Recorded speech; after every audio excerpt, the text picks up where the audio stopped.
On the news, President Tinubu postpones FEC meeting all security chiefs amid nationwide protest. And bad governance protest continues in Lagos, Abuja, Kaduna, one day after President Tinubu's nationwide broadcast. And NDLEA intercept multiple drug consignments in baby food tins, clothes en route to US and UK. Have you joined us on News Now on TV 360 Nigeria? I'm Tamilore Akinkunle. Amid a nationwide protest against hunger and bad governance in the country, the Chief of Defense Staff, General Christopher Musa, has said the nation's security forces are fully on ground to guard against further loss of lives and properties in the country. Musa made this known after President Tinubu's closed-door meeting with head of security and paramilitary operatives under the aegis of the National Security Council. Speaking with newsmen after the meeting, General Musa announced that President Tinubu has been briefed on the situation and adequate steps will be taken to secure the country. He added that protesters waving the Russian flag and calling for regime change in Nigeria will also face pressing charges. Since the riots have started, and what we realize is that yes, initially people said it was a peaceful riot, but we have warned against it because we realize that there are individuals that are willing to take advantage of it to cause mayhem, and we can see clearly what has happened since it has commenced. Criminals have taken over, a lot of looting, a lot of stealing and all sorts happening. And besides that, we're also aware that I'm seeing, all of us have seen it, where some foreign flags have been flown within the sovereignty of Nigeria, and that is totally unacceptable. We are warning in clear terms, and the President has also said we should convey this, that we will not accept anybody, any individual flying any foreign flag in Nigeria. That is treasonable offense, and it will be viewed and treated as such. So nobody should allow himself to be used by any individual. Also the issue of coups. Nigeria is a sovereign nation. Nigeria is a democratic nation. All security agencies are here to defend democracy and make sure that democracy continues to strive. We will not accept anyone pushing or taking any action, seemingly or for whatever reason, to want to push for any change of government. Democracy is what we stand for. Democracy is what we continue to defend. For those of them flying flags, if you see a lot of them are kids being pushed to do that. We're following up with those ones that are sponsoring them, those that are pushing them, because you know the flags were also made. We identified those areas and we're going to take serious action against that. The President is clear on his instructions on for us not to accept anyone that wants to disrupt the peace and tranquility of Nigeria. And we are all standing here together to show Nigerians that we're working closely, we're working together in synergy to ensure that there's peace and tranquility in Nigeria. That we have assured Mr. President. In Abuja, protesters from the End Bad Governance movement continue to voice their concerns over the ongoing economic hardship in the country on Day 5, following President Tinubu's nationwide address on Sunday. Now, addressing journalists in Abuja on Monday, a former country director of Action Aid, NDLEA, says the president's focus on economic progress is detached from the everyday struggle of ordinary Nigerians who are still grappling with severe poverty and inequality. The human rights activists further urged the president to reinstate fuel subsidies and develop a plan to refine crude oil domestically. Other protesters echoed this sentiment, calling for the removal of the group chief executive officer of the Nigerian National Petroleum Company Limited, Mele Kyari, while demanding an investigation into other stakeholders involved in petrol subsidy corruption. I think it's really shocking because I thought the president had a privilege to be able to make some decisions, before announcing before coming to the nation yesterday. In 2012, the very president, President Tinubu, now, was the one who was one of those who led the protests against Goodluck Jonathan. And it was about the issue of fuel subsidy. And immediately, President Jonathan was able to rescind, on the fuel prices. So what has he done? What is he telling Nigerians? It's like, I've heard you, you can be there, anarchy is on. What about the states where everybody has been peaceful? He has not addressed the needs of the people. Well, we told him the needs, the demands. Leave the petrol the way you made it. And if you look at from the report coming, a particular place in this world, they have been importing fuel, refined fuel. Last year, December, they told us, our witnesses, that they have completed technically Port Harcourt refinery. If you have completed technically, what is actually holding us from us to see fuel there? Why is it that every government that comes in power will use NNPC to do corruption? The issue of subsidy, the issue with subsidy is the corruption in subsidy.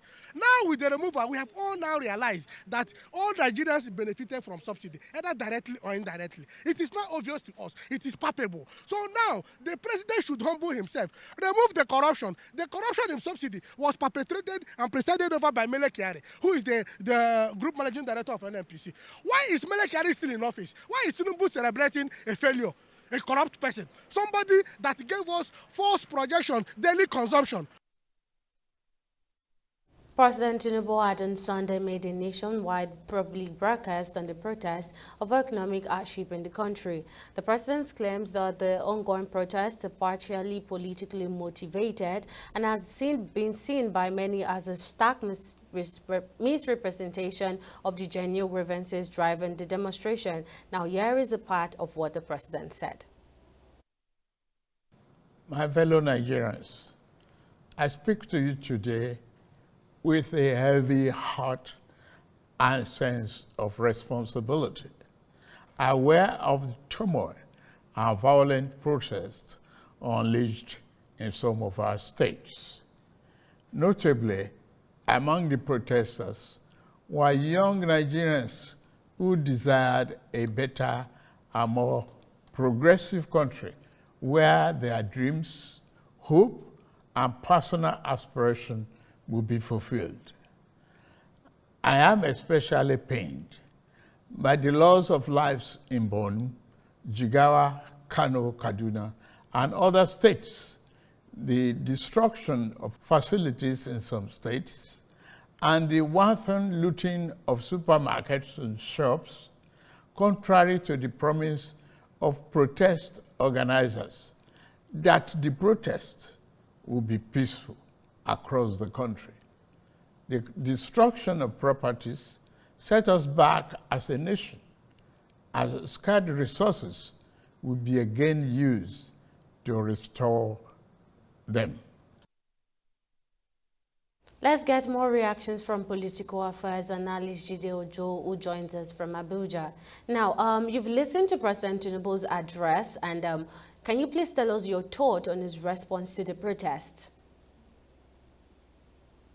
Thank you. I think the president was, in my own opinion, quite analytical and very forthright in coming up with statistics on what he's been able to do, where things stand, and what he intends to do in the coming days, weeks, months, and years. And I feel my colleague in the civil society and the media, our responsibility is to fact check the president. I mean, I've also been part of this kind of protest in time past. And I will tell you, with the turn of events, it's becoming very clear that this is not just peaceful protest, and there are some political undertones to what is happening across the country. And one of such is what your lead cover story is about Russian flags being mounted in Kano and Kaduna, and the call for anarchy. It then shows that some people are just not comfortable with Tinubu as president, and they would rather the military take over, or maybe they want to invite foreign interests to come and administer the country. But for those who lived through the military era, military is not an option in our own case. We have been under military rule for cumulative 29 years, and we know that they do not have better records than the civil, than the political class. So the president has come out with statistics, and that's why I rate him. His speech has been very spot on. He told us very pointedly 97% of revenue was being used to pay to service debts before he came. Now he has reduced that to 68%. 240,000 jobs have been created through micro, small, and medium enterprises. 10 MSME hubs have been established, 5 more to be established between now and October. 10 million hectares of land to be cultivated to boost food production. It's importing machinery, tractors from US, from Brazil and Belarus. It's talked about housing, thousands of housing, 100,000 housing units to be built in 3 years. He said 6 months ago in Kasana, here in Abuja, he flagged up and they are building about 3,000, a little over 3,000 housing units in Abuja. He talked about what he's doing with infrastructural development, the Sokoto to Badagry super highway, which cuts across 16 states. He talked about the Calabar to Lagos super highway, which will boost economic activity. He also spoke to the number of people who have benefited from NEFON, that's a student loan scheme, and the credit consumer credit scheme. He said he has given 200 billion for consumer credit scheme and additional 50 billion, including NEFON, where he said 46 billion has been processed for disbursement to students who have applied for loan. An additional 50 billion has been approved by him to be disbursed similarly. He gave various statistics different for different aspects of the economy, including and not limited to, how he intends to address the economic challenges of the country. Yes, what I expect my compatriots to do, including those who are masterminds of the end bad governance, is to set up a technical committee, a kind of monitoring committee to now go and fact check the president.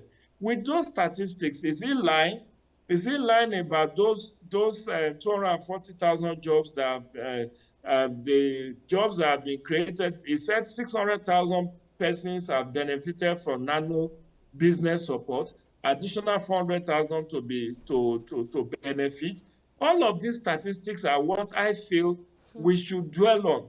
Now, those who are doing peaceful protests, their own aim and objective seems to be at variance with those who are calling for anarchy, those who are looting, those who are taking advantage of the protests to commit heinous crimes.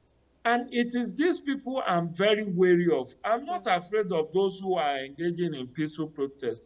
But those miscreants, those hoodlums who will take advantage to loot people's businesses, supermarkets, warehouses, and all of that, those who will suffer collateral damage. We have lost about 17 souls as of Saturday. You're so Can sad we about continue that. to lose many more lives? Political So it is affairs. it is for these reasons I will appeal that my compatriots just shelve the protest, allow government to attend to all these issues that they have committed to. All Let's right. hold them to account through the open government partnership. Let's audit what they said they have done. Let's fact check them. And if we Political found affairs the analyst claims Jide to Ojo, be a so lie, sorry to then cut we you can short, come out in but because of time, we appreciate you for coming up on the news. Now, moving on. Meanwhile, protesters in Lagos have resumed their call against bad governance and the soaring cost of living crisis in the country, despite President Bola Tinubu's call for dialogue in the nationwide address on Sunday, August the 4th, where he urged suspension of the demonstrations in favor of dialogue. The protesters regrouped at the Ghanaian Women Freedom Park, Ojota, as they criticized the president for failing to address their demands in his address. Now, correspondent Sidney Okafor completes the story. In the commercial hub of Lagos, where demonstrations have been largely peaceful, about 100 people gathered at Gani-Fahemi Park amid heavy security presence. The hunger protesters expressed disappointment and frustration over President Tinubu's national address on Sunday, criticizing his delayed response and failure to address their key demands. It took the president too long to speak to us. Why? I don't know. But when he finally spoke yesterday, the speech was underwhelming, insensitive, and unempathetic to the plight of the people. Mr. President neither addressed any of the demands that have seen Nigerians pour out into the streets across the country. He neither talked about the conditions that have seen people debase themselves, remove their clothes, go naked in the streets crying, just to say, look, you have to listen to me. I am at my lowest and something has to be done. He never acknowledged that. It is the same policies and program that Tinubu is implementing, that was implemented by the Obasanjo regime when it returned back to power, that was implemented by Buhari when it came into power, that was implemented by Goodluck Jonathan. And what are the details of those programs? Programs and policies that are dictated by the IMF and the World Bank to deregulate, de-invest, stop the state from exercising the right of employing the wealth and resources of Nigeria to develop Nigeria. The president uttered so many words without saying nothing, because yesterday's speech showed clearly that he has shown that he has turned deaf ears to the demands of protesters. The protesters also faulted claims made by President Tinubu that the demonstration is politically motivated. Tell me what the government do for us that they say they are spending money, there is no money in Nigeria anymore. Tell me what they have done for us. Are they being asked for us that maybe if you don't have a job, you can go and stay for that house? What are they doing for us that the money finished? I want to know. And I must confess to you that I'm very happy since on Thursday that this protest commenced. I've been coming here. I've been making myself available. And the protest is going on smoothly and peacefully. Carrying branded placards, the protesters expressed concern over the refusal of a significant number of residents to join the demonstration. On reaching here, I was disappointed. I said, let's just go back. Like, maybe we are not ready. Maybe when the Rica rice reaches 10,000 naira, when the hunger really enters and grips people, then there's no need to even push people. People by themselves, the hunger will be a motivating factor to push them from their houses and flood to the streets. I don't think people are feeling the kind of hunger they are claiming right now. The organizers have vowed to continue the nationwide action against hunger, economic hardship, and bad governance till Saturday, August 10, as originally planned, until the president addresses their demands. Sydney Okafor, TV360, Lagos. Operatives of the National Drug Law Enforcement Agency (NDLEA) has uncovered 36 parcels of a strong strain of cannabis concealed in 6 cartons of tins branded Cerelac baby food at the Maritala International Airport and a courier firm in Lagos on Wednesday, 31st July 2024. Disclosed in the statement on Sunday, NDLEA spokesman Femi Babafemi said the food containers and clothes bound for the United States and United Kingdom were intercepted at the Maritala Mohammed International Airport and a courier firm. Now, TV360's correspondent Opeyemi Owosheni has more.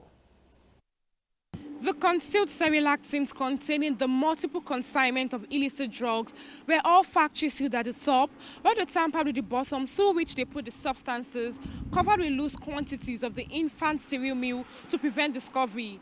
A freight agent, Salahuddin Suliat Abiola, who presented the consignment for export to the UK, was promptly arrested while a follow-up operation to Ibadan, Oyo State, on Saturday, 3rd of August 2024, led to the arrest of the cargo sender Bello Mutsunrayo Folu at a residence in Akobo area of Ibadan.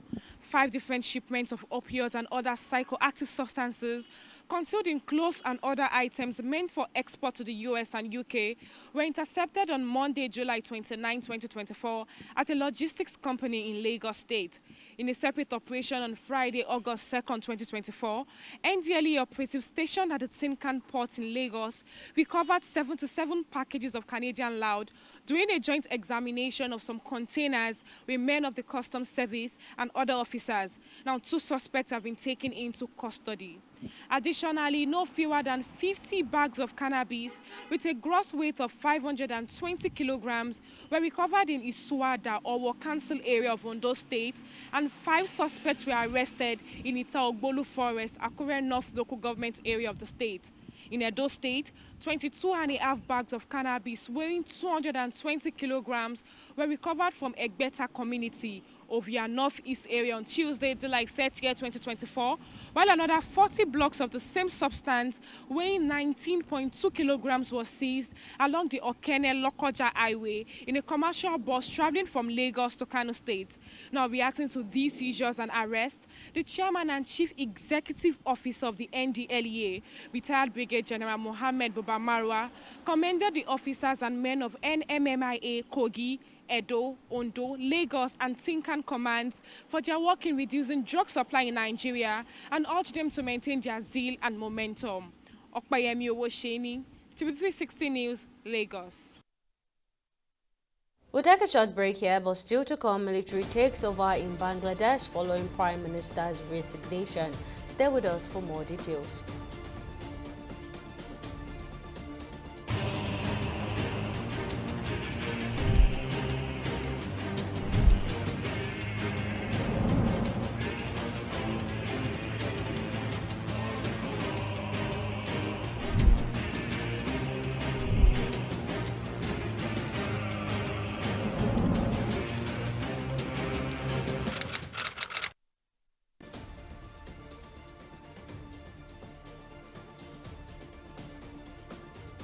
Welcome back. Now let's take you through our top stories. Amid a nationwide protest against hunger and bad governance in the country, the Chief of Defense Staff General Christopher Musa has said the nation's security forces are fully on ground to guard against further loss of lives and properties in the country.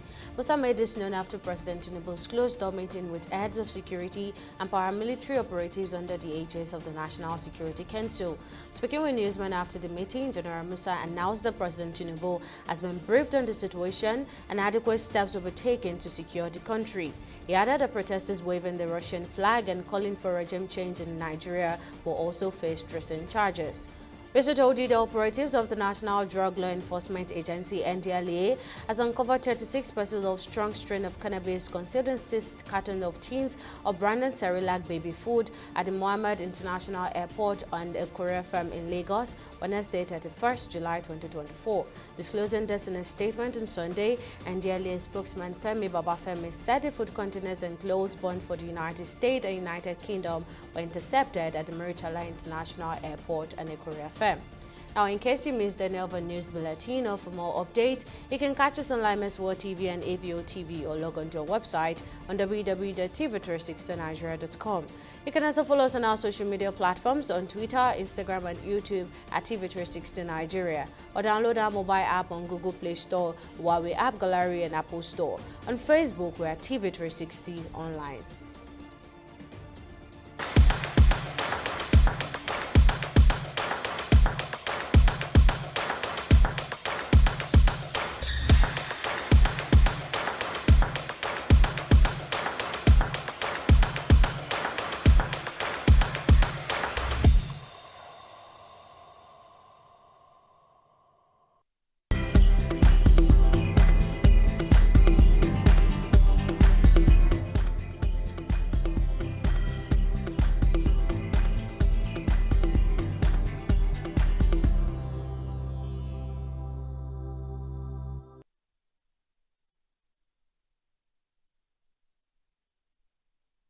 It's now time for business news, and Joy Uche Jim is on standby. Over to you, Joy. Thank you, Tamilore, and welcome to Business News. Now, the Lagos State Governor Babajide Sanwo-Olu has empowered over 1,500 new beneficiaries of Microenterprise Support Initiative across 20 local councils and 37 local council development areas in the state with working equipment through the Ministry of Women Affairs and Poverty Alleviation. Sanwo-Olu disclosed this during the 2024 edition of the Microenterprise Support Initiative at Ikeja. The governor says the program was designed to uplift vulnerable women and indigent youths by providing them with the tools and supports they need to start and grow their own businesses. This Microenterprise initiatives, and skills acquisition centers. We believe they are working diligently to provide for you, our citizens, the needed support for you to thrive, for you to be self-reliant, and for you to be able to put food on the table for your immediate family. The scheme is targeted to uplift the vulnerable women and indigent citizens, people that truly need government support, the youth in our society, to provide for them tools and support for them to start and to grow their own businesses. We'll take a short break and return with stock market reports.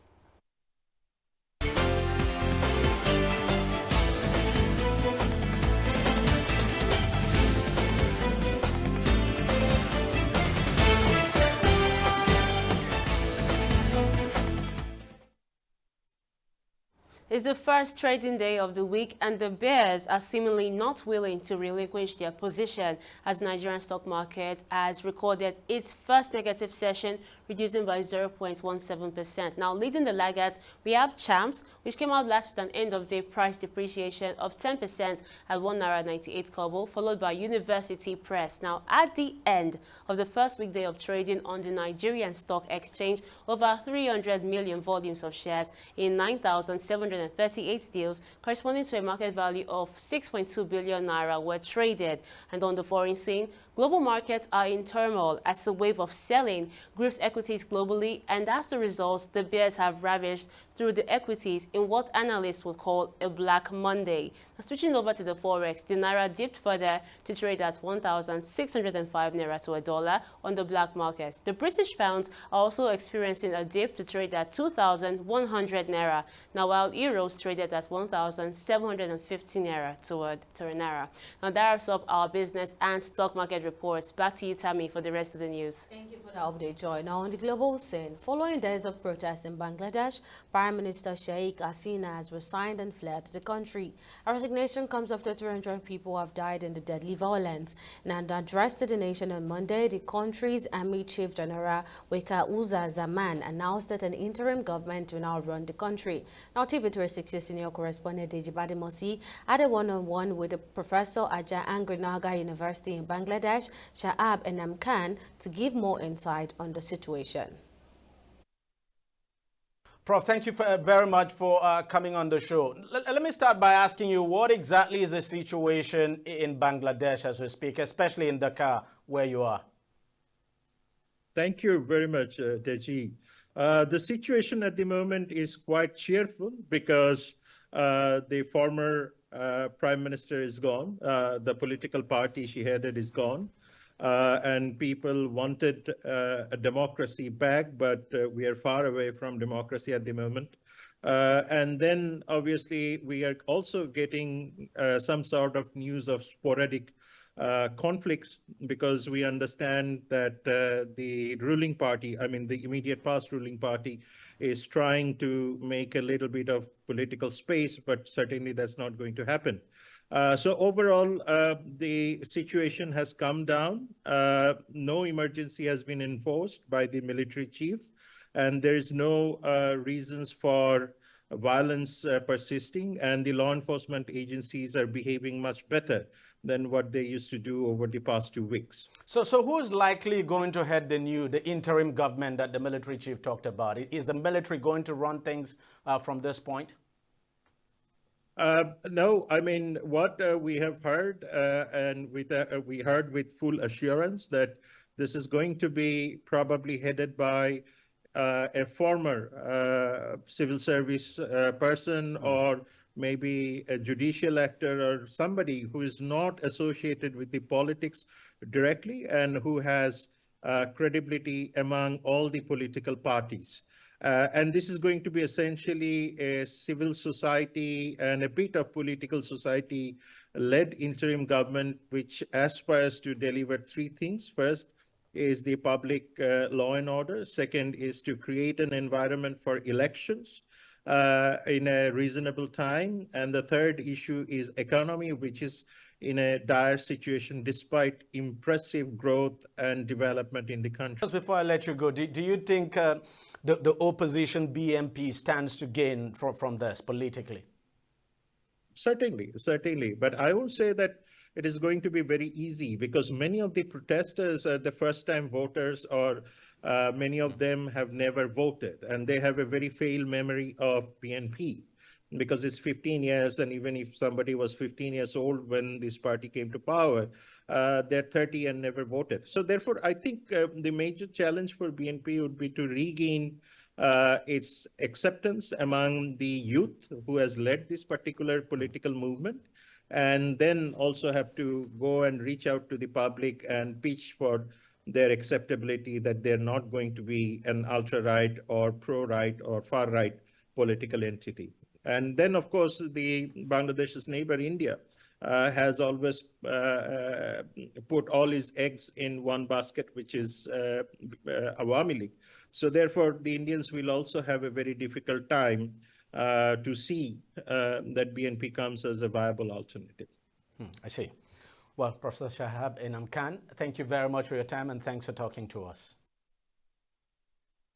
And on sport, national record holder Ezekiel Nathaniel has become the third Nigerian athlete to reach the semi-finals of the 400-meter hurdles at the Olympics, achieving this feat at the Paris 2024 Games. The 21-year-old secured the spot by finishing seconds in Heat 4 with a time of 48.32 seconds and in an automatic qualification.